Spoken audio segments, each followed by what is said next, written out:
आतिबा जी, सबसे पहले मैं आपका हमारे चैनल ने उड़ान हिंदी में स्वागत करता हूँ शुक्रिया। और आपको मुबारकबाद पेश करता हूँ, इसलिए क्योंकि हर किसी की ख्वाहिश होती है सेंट्रल यूनिवर्सिटी में पढ़ने की, और ख़ास तौर से जामिया जैसी यूनिवर्सिटी में, और आपका वो सपना पूरा जी हुआ और अभी आप जामिया के पार्ट हैं। जी अतिबा जी, बेसिकली शुक्रिया, बहुत आज बहुत के शुक्रिया। इस इंटरव्यू में हम डिस्कस करेंगे Jamia Millia Islamia BA LLB preparation को लेकर। क्योंकि बहुत सारे लोगों जी को गाइडेंस नहीं मिल पाती है, सही स्ट्रैटेजीज क्या इसका पता नहीं चल पाता, जिस वजह से वो एंट्रेंस क्रैक करने से चूक जाते हैं। तो हमारा इस इंटरव्यू का उद्देश्य उन लोगों को हेल्प करना है। तो अतिबा जी, सबसे पहला सवाल आपसे, जो जामिया मिलिया इस्लामिया में बीए एलएलबी एंट्रेंस पेपर कितने नंबर का होता है? ये पेपर होता है 150 मार्क्स का। इसका वेटेज कुछ ऐसा होता है कि लीगल लैंग्वेज एंड इंग्लिश होता है 40 मार्क्स का, करंट अफेयर्स होता है 30 मार्क्स का, जनरल स्टडीज होता है 40 मार्क्स का, और लीगल एप्टीट्यूड 40 मार्क्स का, और सॉरी इंग्लिश होता है 30 मार्क्स का, लीगल एप्टीट्यूड होता है 40 मार्क्स का, और 10 मार्क्स का बेसिक एलिमेंट्री लेवल मैथ्स और रीजनिंग। ठीक है, तो ये जनरल लेआउट होता है पेपर का, बट ऐसा नहीं है कि एग्जैक्ट ऐसा ही हो, थोड़ा मतलब अराउंड दीज लाइंस ऐसा ही होता है पेपर। तो जैसे कि हम लोग देख सकते हैं कि जनरल नॉलेज का जो पार्ट है वो सबसे ज्यादा वेटेज रखता है इस पेपर में, जिसमें करंट अफेयर्स होता है 30 मार्क्स का और 40 मार्क्स का होता है जनरल स्टडीज। तो 150 मार्क्स के पेपर में 70 मार्क्स एक बहुत बड़ा पार्ट होता है। तो हम BA-LLB के पेपर में मेन हमारा जनरल नॉलेज ही सबसे ज्यादा इम्पोर्टेंस रखता है।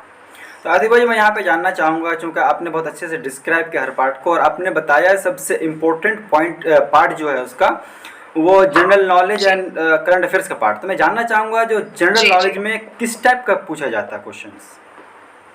करंट अफेयर्स में एकदम रिसेंट एक साल के अंदर का जो हैपनिंग्स है उससे रिलेटेड क्वेश्चंस आ जाते हैं।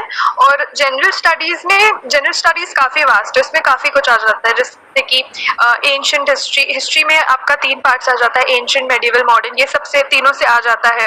फिर आपका जामिया के हिस्ट्री के बारे में आ जाता है, AMU के हिस्ट्री के बारे में आ जाता है, और ऐसे इन जनरल मतलब सेंट्रल यूनिवर्सिटीज के बारे में, मेनली जामिया और AMU ही। और उसके अलावा आपका जनरल साइंस से आ सकता है, और मतलब ऐसी जनरल मतलब कोई भी ब्रॉड टॉपिक नहीं है, ऐसे जनरल कहीं से भी आ सकता है जनरल स्टडीज में। तो अदिबा जी, आपने लीगल लैंग्वेज के बारे में जिक्र किया, वो भी 40 मार्क्स का। जी तो लीगल लैंग्वेज में किस टाइप का नहीं, क्वेश्चन नहीं, आता है? लीगल लैंग्वेज एंड इंग्लिश वो होता है 30 मार्क्स का। तो उसमें क्या होता है कि उसमें इंग्लिश और लीगल लैंग्वेज दोनों होता है। तो लीगल लैंग्वेज ऐसे ऐसे वर्ड्स होते हैं जैसे जो मतलब वो इंग्लिश वर्ड्स ही होते हैं, बट उनका एक लीगल बैकिंग होता है। जैसे कि आप फॉर एग्जांपल अगर आप ले लीजिए कि फिडुशियरी रिलेशनशिप एक टर्म है, ठीक है, तो इस टर्म का ऐसे तो ये एक इंग्लिश फ्रेज है, पर इस फ्रेज का एक लीगल मीनिंग भी आता है। तो ये सब ऐसे टाइप के वर्ड्स और फ्रेजेस ये सब आ जाते हैं हमारे लिए लीगल लैंग्वेज में। और इसके अलावा इंग्लिश में आपका बेसिक ग्रामर, जितना मतलब नाउन्स, प्रोनाउंस, टेंसेस वगैरह बेसिक ग्रामर आ जाते हैं। इसके अलावा आपके इडियम्स, प्रोवर्ब्स ये सब भी आ जाते हैं ग्रामर में। और वोकैबुलरी के कुछ वर्ड्स आ जाते हैं कि इस वर्ड का क्या मीनिंग है, ये सब आ जाता है इंग्लिश में। और लीगल एप्टीट्यूड्स में? लीगल एप्टीट्यूड में आपका ज्यादातर फैक्ट प्रिंसिपल बेस्ड क्वेश्चंस आता है कि एक आपका एक प्रिंसिपल दे दिया होगा और उसके बेसिस पे कुछ फैक्ट्स दे दिए होंगे, और आपको उसके अकॉर्डिंग आंसर सिलेक्ट करना है। पूरा पेपर MCQ ही है, तो उसके हिसाब से मतलब आपको कोई प्रायर नॉलेज का जरूरत नहीं है। मतलब अगर आपको लीगल नॉलेज नहीं है ज्यादा, फिर भी आप ये fact principle based questions attempt कर सकते हैं, क्योंकि जो लीगल प्रिंसिपल जो फैक्ट में होगा वो ऑलरेडी क्वेश्चन में मेंशन्ड होगा। तो आपको कोई लीगल नॉलेज प्रायर जरूरत नहीं होगा इसके लिए। अच्छा, नेगेटिव मार्किंग भी है? जी, नेगेटिव मार्किंग भी है। हर करेक्ट आंसर के लिए आपको +1 मिलेगा, और हर इनकरेक्ट आंसर के लिए -0.25। तो यहाँ जानना चाहूँगा, जो 150 क्वेश्चंस आपने बताया, तो 150 क्वेश्चंस जी, अटेम्प्ट करने के लिए टाइम कितना मिलता है? 150 क्वेश्चंस के लिए आपको 2 आवर्स मिलेंगे। यहाँ पे और एक चीज़ मैं जानना चाहूँगा आपसे, चूँकि ख़ास तौर से जामिया मिलिया इस्लामिया में एलएलबी के लिए बहुत सारे लोग फॉर्म डालते हैं, तो जी, ऐसे में रेस ज़्यादा होता है, तो मैं जानना चाहूँगा जो कट ऑफ किया जाता है। कट ऑफ तो डिपेंड करता है, हर साल अलग ही होता है, बट ऐसे मतलब जिसका रैंक 1 आता है उसका मार्क्स हंड्रेड्स में रहता है 150 में, तो वैसे।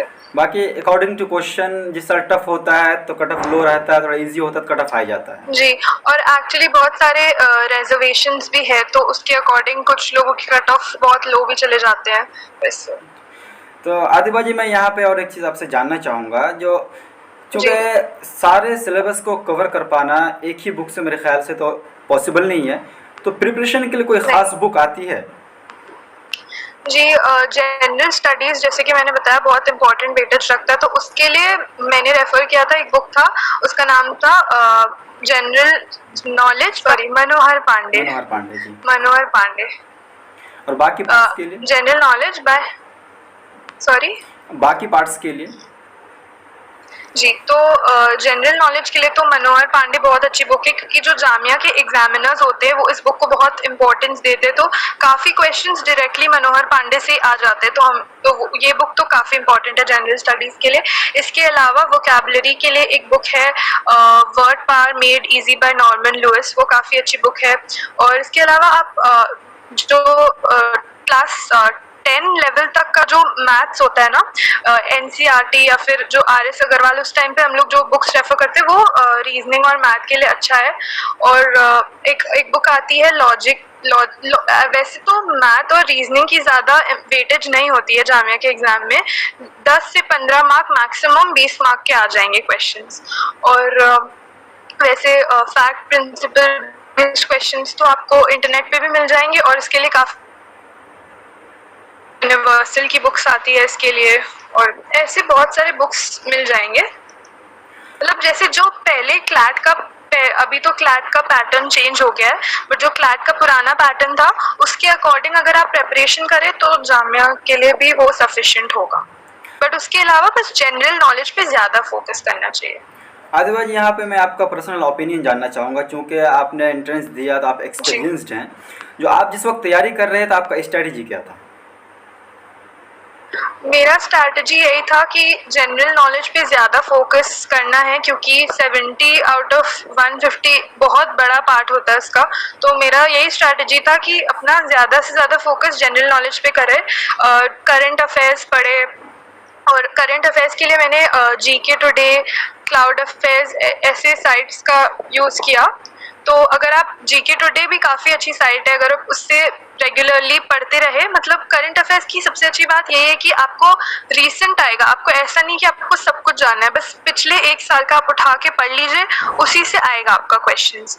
तो और जीके की सबसे, करंट अफेयर्स की सबसे अच्छी बात यह है कि एक अगर क्वेश्चन है तो आपको वो आ सकता है, या तो आपको उसका आंसर पता है या नहीं पता, तो उसमें ज़्यादा वक्त नहीं लगता है, तो वो टाइम सेविंग भी होता है। कि अगर आप, जैसे जब मैंने क्वेश्चन पेपर अटेम्प्ट किया तो मैंने सबसे पहले जीके का क्वेश्चन सेक्शन अटेम्प्ट किया, क्योंकि उसमें अगर एक क्वेश्चन है तो या तो उसका आंसर मुझे आता है या नहीं आता है, तो उसमें वक्त नहीं लगेगा, तो it saves a lot of time.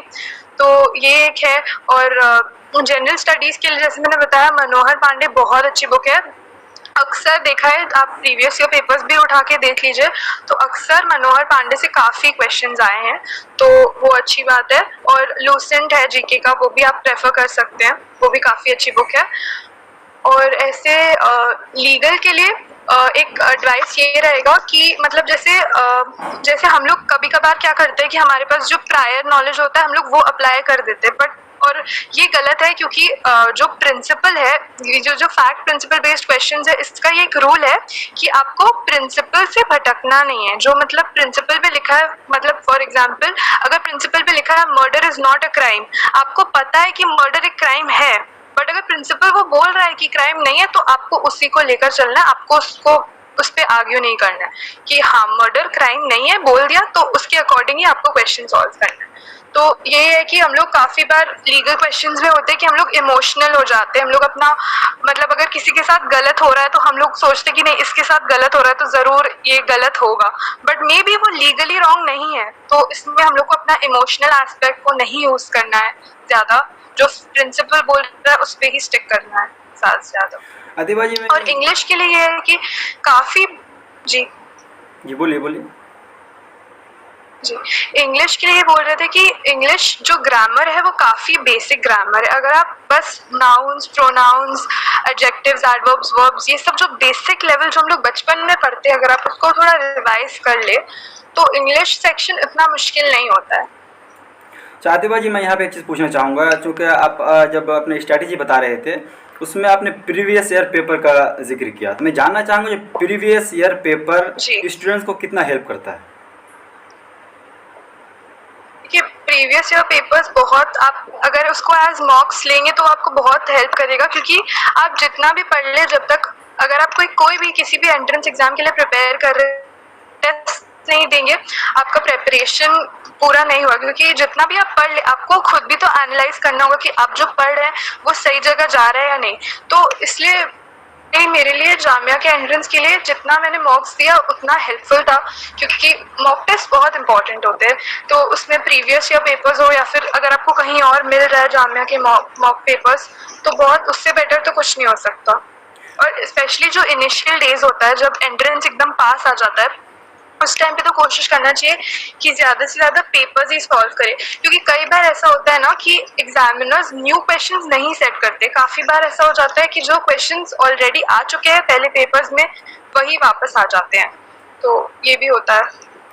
तो आतिबा जी, मैं एक चीज़ और जानना चाहूँगा आपसे, जो लोग अभी तैयारी कर रहे हैं, समय बहुत कम है, तो उन्हें आप स्पेशल गाइडेंस क्या देना चाहेंगे? अभी के लिए तो अभी तो एग्ज़ाम अगस्त में ही है मेरे ख्याल से, तो काफ़ी कम टाइम है। तो कोशिश करें कि एटलीस्ट हर दिन एक मॉक टेस्ट तो सॉल्व करें, क्योंकि काफ़ी कुछ रिपीट होता ही है, क्योंकि एग्जामिनर्स भी नए क्वेश्चंस उतना, मतलब ऑफ कोर्स नए क्वेश्चंस भी होते हैं बट काफ़ी कुछ रिपीटेड भी होता है। प्रीवियस ईयर पेपर्स, स्पेशली जो प्रीवियस ईयर पेपर्स है BLLB का, वो तो एटलीस्ट सारे पढ़ ले, लास्ट 10 ईयर्स तो सारे पढ़ ले। आतिबा जी, मैं एक चीज़ यहाँ पे जानना चाहूँगा, चूँकि जामिया में BLL भी दो तरह का है, एक रेगुलर है, एक सेल्फ फाइनेंस है, तो क्या दोनों का एंट्रेंस अलग अलग होता है या सेम होता है? नहीं, एंट्रेंस दोनों का सेम होता है, बस 2019 में अलग था बट एंट्रेंस अब वापस सेम हो गया है। तो ऐसे टोटल हमारे 120 सीट्स है जामिया में, फैकल्टी ऑफ लॉ में।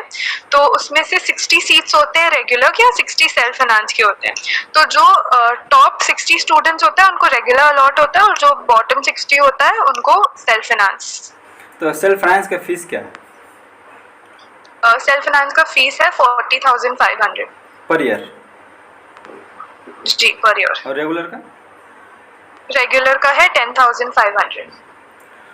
ओके आतिबा जी, आपने तो ये बस अच्छे से फीस का काफ़ी बड़ा डिफरेंस है रेगुलर सेल्फ फाइनेंस में। और एक और डिफरेंस ये है कि रेगुलर के क्लासेस मॉर्निंग में होते हैं और सेल्फ फाइनेंस के क्लासेस दिन में होते हैं। तो आतिबा जी, आपने बहुत अच्छे से हर पार्ट को एक्सप्लेन किया, और नए तैयारी करने वाले स्टूडेंट्स के मन में जो जो सवाल उठ सकता था उस तमाम सवाल को आपने यहाँ पे क्रैक किया और उसका जवाब दिया। इतने अच्छे से सारी बात को हमारे साथ शेयर करने के लिए और नए लोगों के हेल्प करने के लिए आपका बहुत बहुत शुक्रिया। Thank you so much.